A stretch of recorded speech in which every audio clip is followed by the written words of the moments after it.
नमस्कार, आप देख रहे हैं प्राइम टीवी और मैं हूं आपके साथ मुस्कान अजमानी। तो 370 पर आज सुप्रीम मोहर लग गई है। आर्टिकल 370 सुप्रीम कोर्ट से सोमवार को मोदी सरकार को एक बड़ी राहत मिली है। दरअसल सुप्रीम कोर्ट ने जम्मू कश्मीर से अनुच्छेद 370 हटाने के फैसले को बरकरार रखा है।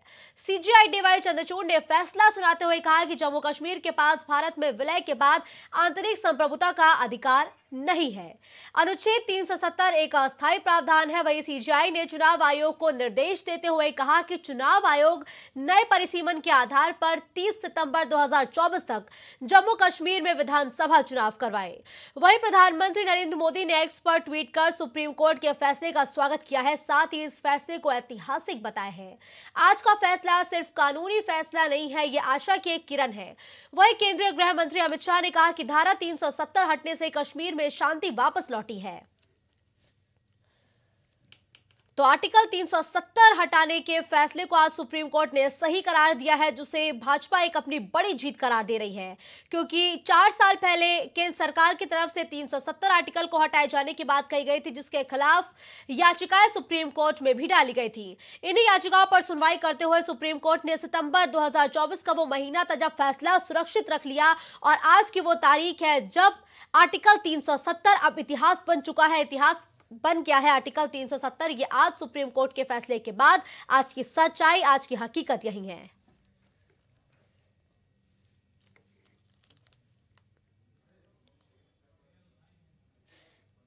लेकिन जहां एक तरफ भारतीय जनता पार्टी के नेताओं की तरफ से एक्स पर ट्वीट करते हुए इस फैसले को आशा की किरण बताया जा रहा है, इस फैसले के पक्ष में लगातार भाजपा के तमाम नेता हैं, तो वही इस फैसले के खिलाफ भी जम्मू कश्मीर के कई नेताओं ने अपनी प्रतिक्रिया दी है। गुलाम नबी ने तो इसे दुर्भाग्यपूर्ण बताया। वहीं उमर अब्दुल्ला ने कहा कि इस फैसले पर संघर्ष जारी रहेगा, चूंकि अब जम्मू कश्मीर की राजनीति एक नए तरीके से देखने को मिलेगी। जहां पहले आर्टिकल 370 हटाने के लिए भाजपा लगातार चुनावी मैदान में उतरती थी, लेकिन इस बार का मुद्दा कुछ और बन सकता है। इस बार आर्टिकल 370 को बहाल करने के लिए जो तमाम दल है वो इस बार कश्मीर की जनता के बीच पहुंच सकते हैं, क्योंकि आज का जब फैसला सुप्रीम कोर्ट की तरफ से सुनाया गया तो सुप्रीम कोर्ट ने जल्द ही चुनाव कराने की भी बात चुनाव आयोग से कही है। सितंबर 2024 तक सुप्रीम कोर्ट ने चुनाव आयोग को समय दिया है कि वो जम्मू कश्मीर में चुनाव कराएं।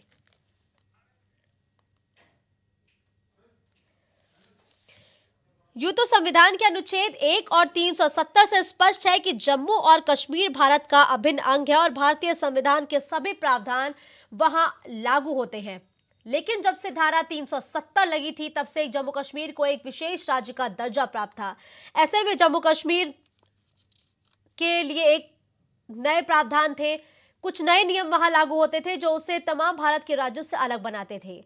लेकिन 2019 के बाद केंद्र सरकार की तरफ से आर्टिकल 370 हटाया गया और अब सुप्रीम कोर्ट ने भी केंद्र सरकार के इस फैसले पर मुहर लगा दी है। दिवाकर इस खबर पर ज्यादा जानकारी के लिए इस वक्त लाइव हमारे साथ जुड़ चुके हैं। दिवाकर, देखिए 370 पर मोदी सरकार की बड़ी जीत है। इस फैसले को ऐतिहासिक बताया जा रहा है, लेकिन ये फैसला अपने साथ साथ कई परेशानी भी लेकर के आए हैं।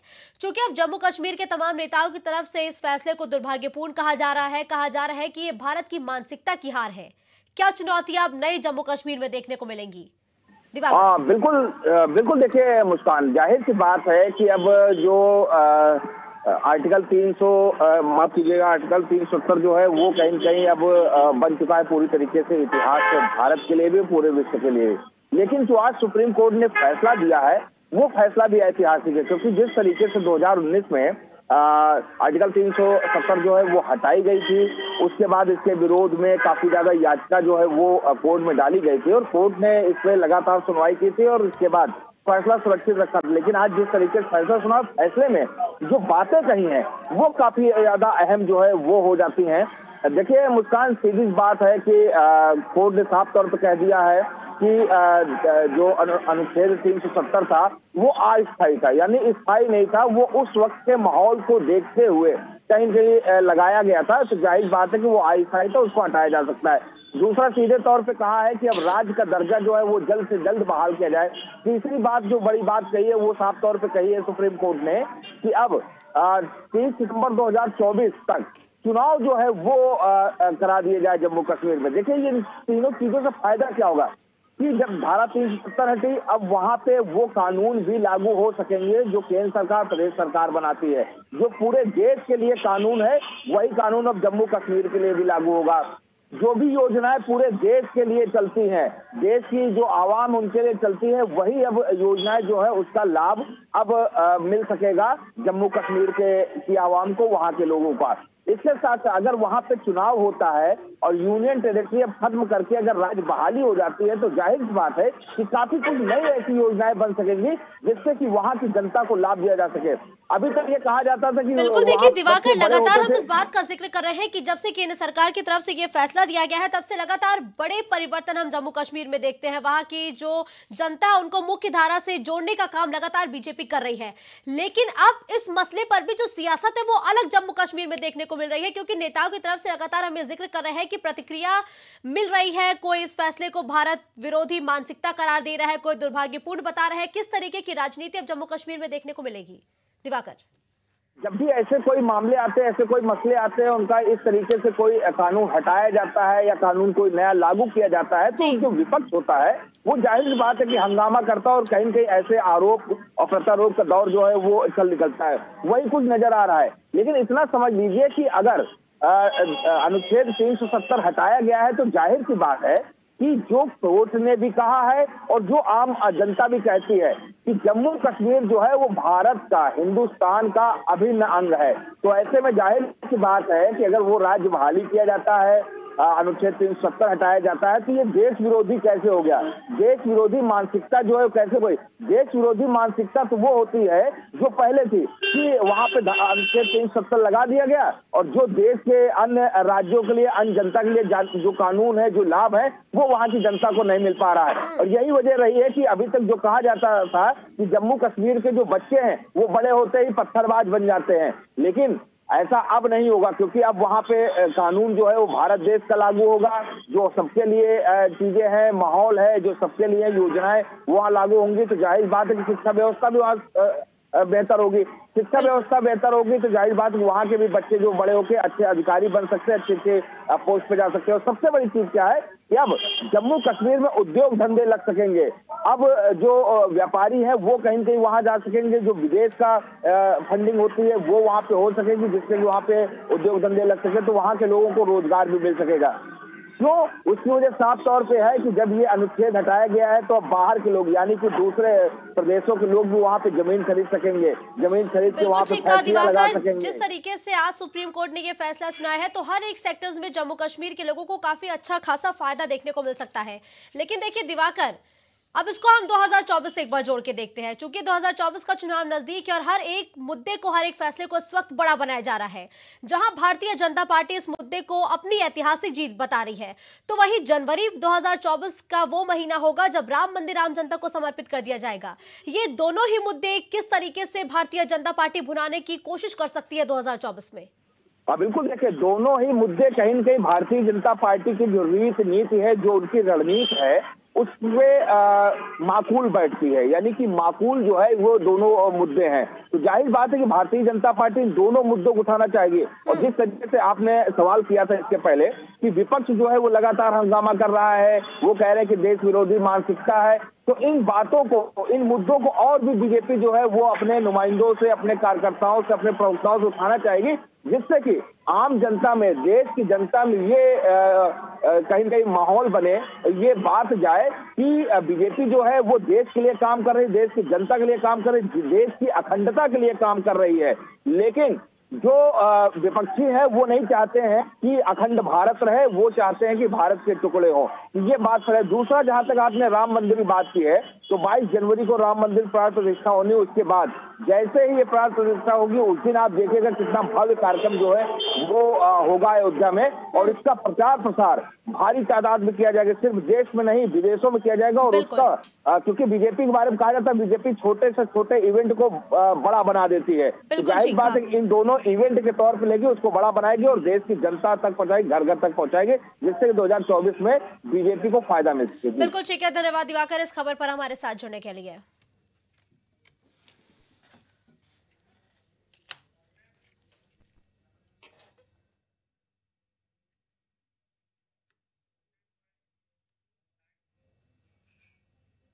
राष्ट्रपति द्रौपदी मुर्मू रविवार को उत्तर प्रदेश की राजधानी लखनऊ की 2 दिवसीय यात्रा पर आ रही हैं। इस दौरान राष्ट्रपति द्रौपदी मुर्मू राजधानी में कई विशेष कार्यक्रमों में शामिल होंगे और मिली जानकारी के मुताबिक राष्ट्रपति द्रौपदी मुर्मू रविवार को लखनऊ के गोमती नगर स्थित इंदिरा गांधी प्रतिष्ठान में डिवाइन हार्ट फाउंडेशन के 27 साल पूरे होने के उपलक्ष्य में आयोजित हो रहे एक कार्यक्रम में भी शिरकत करेंगी।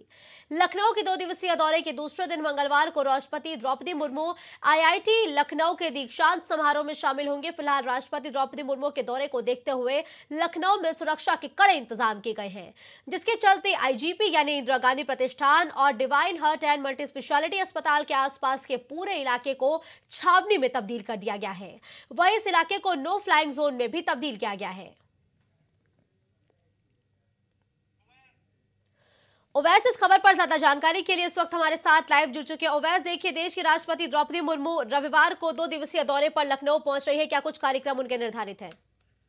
जी जी, देखिए, बिल्कुल आपको बता दें कि 2 दिवसीय दौरे पे द्रौपदी मुर्मू जो है वो लखनऊ आ रही हैं और मैं आपको बताना चाहूँगा कि इनके जो कार्यक्रम जो है एक निजी अस्पताल है, निजी अस्पताल में ये जो समारोह है उसमें शामिल होंगे। 27 साल पूरे हो गए हैं उसको उपलक्ष्य में लेकर ये इंदिरा गांधी प्रतिष्ठान है आईजीपी, उसके अंदर इनका रखा गया है और ये निजी अस्पताल के कार्यक्रम में शामिल होंगे। उसके बाद दूसरा दिन होगा इसका, तो दूसरे दिन ये जो है आईआईटी में जो है दीक्षांत समारोह है, वहाँ पे ये जाएंगी और जो है इसके लिए यहाँ पर इनके लिए पुख्ता इंतजाम किए गए हैं। जी बिल्कुल, देखिए ओवैस, लगातार जिक्र किया जा रहा है कि सुरक्षा के पुख्ता इंतजाम किए गए हैं। किस तरीके से पुलिस प्रशासन मुस्तैद नजर आ रही है?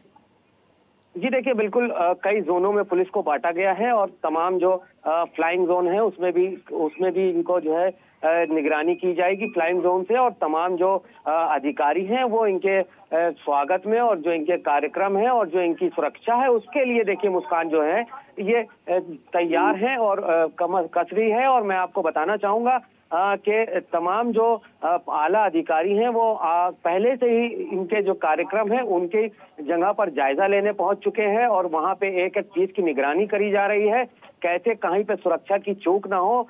इस बात को लेकर सारे अधिकारी हैं और जो जितने भी पुलिस के और एलआईयू के और जो तमाम विभाग के अधिकारी हैं, यहाँ तक के स्वास्थ्य विभाग की भी टीमें वहां पर हैं, तो कहीं ना कहीं देखा जाए तो इनके कार्यक्रम की सुरक्षा के पुख्ता इंतजाम जो है उसमें लगी हुई है। जी बिल्कुल ठीक है। देखिए ओवैस, लगातार हम जिक्र कर रहे हैं कि देश की राष्ट्रपति द्रौपदी मुर्मू रविवार को 2 दिवसीय लखनऊ दौरे पर पहुंच रही है, जहां वो कई कार्यक्रमों में तो शिरकत करेंगी, लेकिन क्या नेताओं से भी मुलाकात करते हुए वो नजर आ सकती है क्या? देखिए, बिल्कुल आपको बता दें कि ये इनका 2 दिवसीय दौरा है और 2 दिवसीय दौरे में कहीं ना कहीं देखा जाए तो जो नेता है और खास तौर पे जो सत्ताधारी नेता हैं तो उनसे तो मुलाकात लाजमी है, बनती है। और जो नेता हैं दूसरे दलों के नेता से मुलाकात की अभी कोई बात सामने नहीं निकल कर आ रही है, लेकिन अगर सूत्रों की माने तो देखिए मुस्कान, तो जो नेता हैं उनसे मुलाकात हो सकती है। जी बिल्कुल ठीक है, धन्यवाद ओवैस इस खबर पर हमारे साथ जुड़ते हुए तमाम जानकारी और अपडेट हमारे दर्शकों तक पहुंचाने के लिए।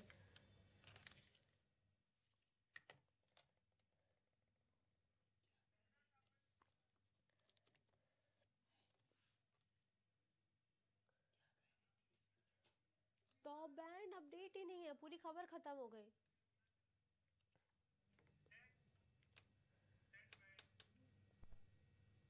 लोकसभा चुनाव के मद्देनजर भाजपा ने आधी आबादी यानी महिलाओं का पूरा भरोसा जीतने की तैयारी शुरू कर दी है। पार्टी आगामी लोकसभा चुनाव तक 9 अभियानों के जरिए महिलाओं के प्रत्येक वर्ग में अपनी उपस्थिति दर्ज कराएगी। कार्यक्रम के तहत नव युवती सम्मेलन आयोजित किए जाएंगे और स्मार्ट महिला सम्मेलन के अंतर्गत प्रबुद्ध वर्ग की महिलाओं से संपर्क स्थापित भी किया जाएगा। इसके अलावा एनजीओ चलाने वाली और खेलकूद से जुड़ी महिलाओं के बीच भी पार्टी पहुंचेगी। इसके साथ ही महिला साहित्यकार, पत्रकार और स्वयं सहायता समूह संचालित करने वाली महिलाओं से भी संवाद स्थापित किया जाएगा। ट्रांसजेंडर वर्ग के बीच में पार्टी अपना जनाधार बढ़ाएगी। सामान्य महिलाओं को साधने के लिए घर घर तक दस्तक देने की तैयारी में है भारतीय जनता पार्टी। तो आधी आबादी पर अब बीजेपी का फोकस लगातार बढ़ता जा रहा है। बीजेपी मिशन 2024 पर लगातार सक्रिय हो चुकी है। चुनावी बिसातें बिछनी शुरू हो गई है। इसी बीच पार्टी ने महिलाओं पर अपना फोकस बढ़ा दिया है और महिलाओं तक पहुंचने के लिए भारतीय जनता पार्टी अलग अलग रणनीतियों पर काम कर रही है। महिलाओं को साधने का प्रयास लगातार भारतीय जनता पार्टी कर रही है, क्योंकि अगर हम भारतीय जनता पार्टी के परफॉर्मेंस पर अगर गौर करें तो 2014, 2019 के साथ ही यूपी के विधानसभा चुनाव में भी महिलाओं ने बढ़ चढ़कर भारतीय जनता पार्टी को वोट दिया था। यानी कि सीधे तौर पर कहा जाए तो वोटिंग परसेंटेज अगर भारतीय जनता पार्टी का बड़ा है तो इसकी सबसे बड़ी हिस्सेदारी महिलाओं की है, महिलाओं की सबसे ज्यादा भागीदारी रही है। और जब भी चुनाव नतीजे आते हैं तब प्रधानमंत्री नरेंद्र मोदी सार्वजनिक मंच से महिलाओं को संबोधित करते हैं, महिलाओं का आभार भी व्यक्त करते हैं। और यही वजह है कि महिलाओं को खास तरजीह देते हुए एक बार फिर से भारतीय जनता पार्टी ने महिलाओं पर फोकस करना शुरू कर दिया है। दिवाकर ज्यादा जानकारी के लिए इस खबर पर लाइव हमारे साथ जुड़ चुके हैं। दिवाकर, देखिए, महिला वोटर्स को साधने के लिए लगातार भारतीय जनता पार्टी तमाम तरीके के कार्यक्रम करती है, रणनीतियां बनाती है, चुनावी बिसाते भी बिछाती है। इस बार महिलाओं को साधने के लिए बीजेपी का क्या प्लान है? बिल्कुल, देखिए, बीजेपी जो है वो हर चुनाव में कुछ ना कुछ अलग प्लान लेके आती है। आपने देखा होगा कि जब 2014 का लोकसभा चुनाव था, जब नरेंद्र मोदी जो है पहली बार उत्तर प्रदेश चुनाव लड़े तो प्रधानमंत्री पद के दावेदार थे, तो उस वक्त उन्होंने फर्स्ट वोटर यानी कि पहली बार जो युवा है वोटर बन रहे हैं उनको साधने की कोशिश की थी। 2019 में इसी तरीके कोशिश की गई थी कि किस तरीके से उन लोगों तक पहुंचा जाए जो पहली बार वोट कर रहे हैं या जो गरीब तबके हैं। लेकिन इस बार महिलाओं को साधने की कवायद जो है वो चली, वो आज से नहीं हुई है मुस्कान, वो पिछले 6 महीनों से आपने देखा होगा कि संसद में भी महिलाओं को लेकर बयानबाजी की गई, आरक्षण के मुद्दे पे भी बयानबाजी की गई, नारी शक्ति, नारी वंदन जैसे अभियान जो है, प्रोग्राम जो है वो बीजेपी की तरफ से चलाए गए। लेकिन अब जो बीजेपी की तरफ से ये नया प्रोग्राम जो 9 अभियान तय किए गए हैं वो काफी ज्यादा मुफीद जो है वो बीजेपी के लिए साबित हो सकते हैं अगर ये अभियान परवान चढ़े। लेकिन लगातार इस बात को लेकर बीजेपी मंथन करती रही है कि आखिरकार आधी आबादी यानी कि महिला वोटरों को किस तरीके दिखाया जाए। और इस बार जो प्लान बना है उस प्लान के तहत 18 से लेके यानी कि 18 साल से लेके 25 साल तक की जो युवतियां हैं उनको जोड़ने का पार्टी से प्लान बनाया गया है। उनको किस तरीके रिझाया जाए इसके लिए बनाया गया और 9 अभियान जो है बनाए गए। इनमें अभियान को अगर हम बात करें तो पहला अभियान है कि एनजीओ से संपर्क जो है वो किया जाएगा, यानी कि एनजीओ के मार्फत उन युवतियों तक पहुंचा जाएगा जो 18 से लेकर 25 साल की उम्र तक की हैं। इसके साथ साथ एनजीओ अभियान, स्मार्ट महिला अभियान, स्पोर्ट्स वीमेन समूह जो उनसे संपर्क किया जाएगा, यानी कि जो खिलाड़ी युवतियां हैं उनसे संपर्क किया जाएगा। ट्रेवलर, वीमेन ट्रेवलर, यानी कि लगातार बसों में, ट्रेनों में जहाँ पे युवतियां जो है सफर करती हैं उनसे जो पार्टी की कार्यकर्ता, महिला कार्यकर्ता है वो संपर्क साधेंगी।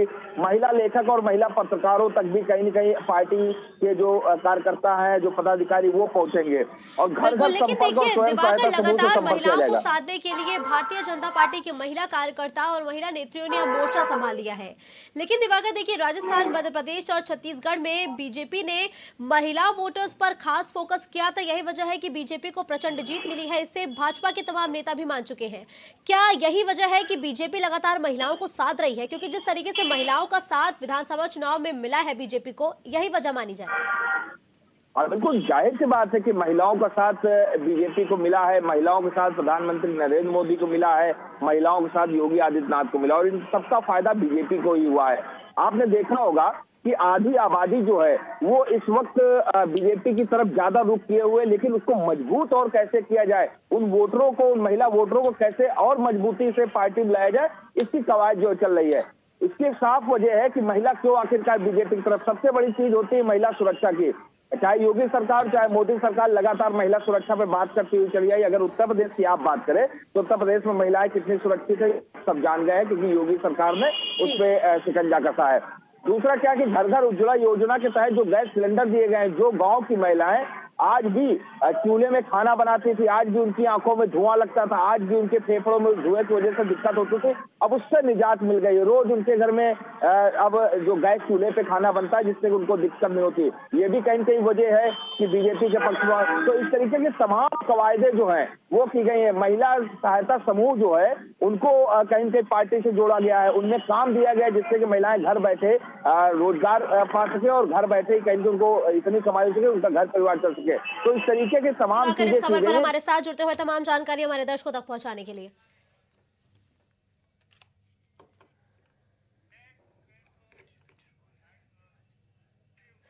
राष्ट्रीय लोकदल ने भी लोकसभा चुनाव की तैयारियां तेज कर दी हैं। प्रदेश के पश्चिमी क्षेत्र में मजबूत सियासत कर रही पार्टी ने अब पूरब में भी हर बूथ तक पहुंचने की कवायद शुरू कर दी है। इसके लिए गोरखपुर, वाराणसी, प्रयागराज समेत कई जिलों में भी जनवरी फरवरी में पार्टी के सम्मेलन और बैठक आयोजित किए जाएंगे। साथ ही लोकसभा की सीटों को भी 3 श्रेणी में बांटकर तैयारी शुरू कर दी गई है, जहां पार्टी 12 जनवरी को विवेकानंद जयंती से 23 जनवरी यानी कि नेताजी सुभाष चंद्र बोस जयंती तक युवा संकल्प यात्रा निकालेगी। साथ ही किसान सम्मेलन, लोकतंत्र संविधान बचाओ सम्मेलन का आयोजन होगा और 12 फरवरी को चौधरी अजीत सिंह की जयंती से 28 फरवरी को चंद्रशेखर आजाद जयंती तक मंडल स्तरीय सम्मेलन होंगे। इसके तहत भाईचारा सम्मेलन, सामाजिक न्याय सम्मेलन, महिला और मजदूर सम्मेलनों के आयोजन होंगे।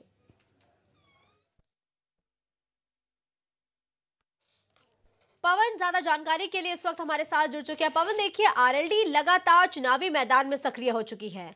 पश्चिमी यूपी में मजबूत पकड़ रखने वाली आरएलडी अब पूर्वी यूपी में भी शिफ्ट हो चुकी है।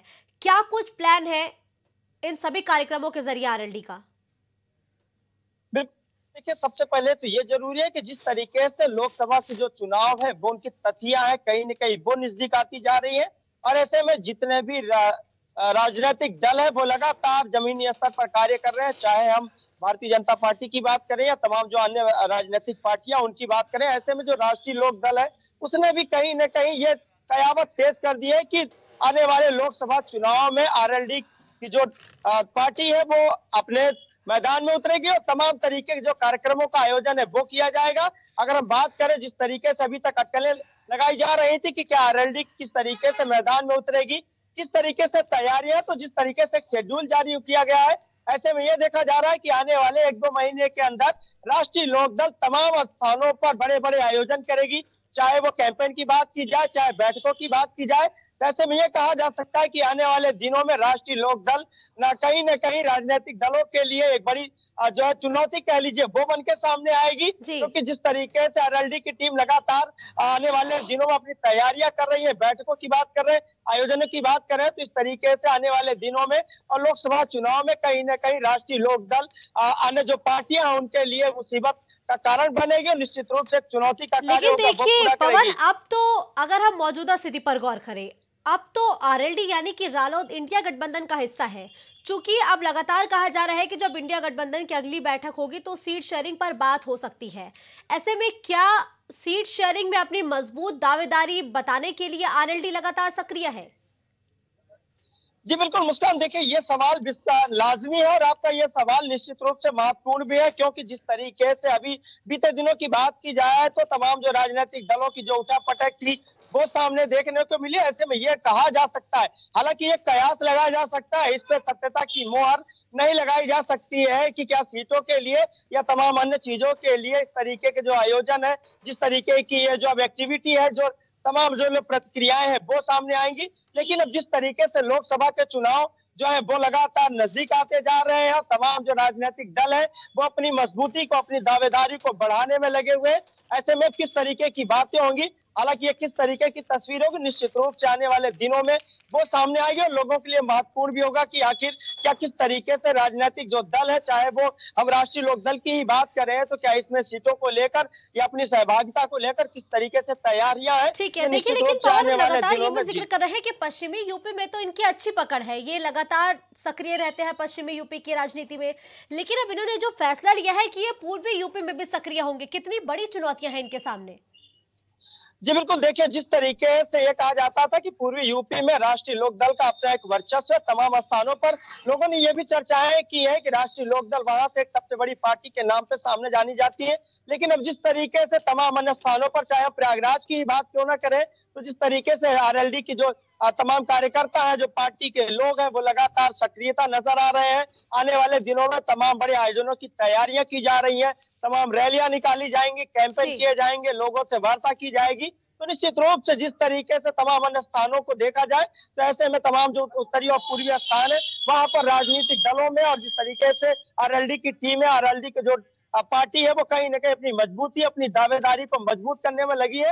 हालांकि आने वाले लोकसभा के चुनाव में निश्चित रूप से ये एक महत्वपूर्ण जो है स्थान नजर आएगा और तमाम जो अन्य पार्टियां उनके लिए कहीं न कहीं चिंता का विषय होगा, कहीं न कहीं एक चुनौती होगी। बिल्कुल ठीक है, धन्यवाद पवन इस खबर पर हमारे साथ जुड़ते हुए तमाम जानकारी हमारे दर्शकों तक पहुंचाने के लिए।